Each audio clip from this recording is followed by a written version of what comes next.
ఓడించేటోళ్ళు గెలిపించేటోళ్ళు ప్రజలు, వ్యక్తులు గారు. వ్యక్తులు అట్లా అనుకుంటోళ్ళు వెరి వెంగళ ప్రజ్ఞ లెక్క పెట్టుకోవాల్సి వస్తుంది. ప్రజాస్వామ్యం ఉంటాడు నేను ఓడిస్తాను మాట్లాడతాడా? మాట్లాడుతున్నా అది అహంకారానికి లేదా అవివేకానికి నిదర్శనం అవుతుంది. తెలుగుకాలం ముచ్చట అవుతుంది. అది వాళ్ళకి అంత దమ్ముంటే డేట్ డిక్లేర్ చేయమని రాదా? నేనే అసెంబ్లీ రద్దు చేస్తాను. నిజంగా అంత దమ్ముంటే రమ్మను. నేను ఎవడండి ప్రజలని ప్రజల సిద్ధంగా ఉన్నారు ఇంటికి పంపడానికి. సర్వే చెప్పుకుంటలే వాడు పీకేలు ఆకేలు ఏకేలు ఇస్తారు, కషాయాలందరూ ఇస్తలేరు. నీకు సర్వే చూసుకుంటలేవా? చూసుకో సర్వే.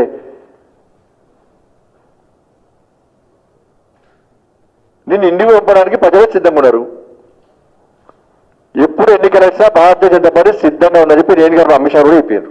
హాయ్ ఫ్రెండ్స్, మా టుడే టుమారో యూట్యూబ్ ఛానల్ చూస్తున్నందుకు చాలా థ్యాంక్స్. మరిన్ని లేటెస్ట్ వీడియోస్ కోసం వెంటనే సబ్స్క్రైబ్ చేయండి. అలాగే ఈ బెల్ ని కూడా రింగ్ చేసేయండి. మా నోటిఫికేషన్స్ అన్ని మీ మొబైల్లో వస్తాయి. అలాగే మా వీడియోస్ మీకు నచ్చితే లైక్ చేయండి, షేర్ చేయండి, నచ్చకపోతే కామెంట్ చేయండి.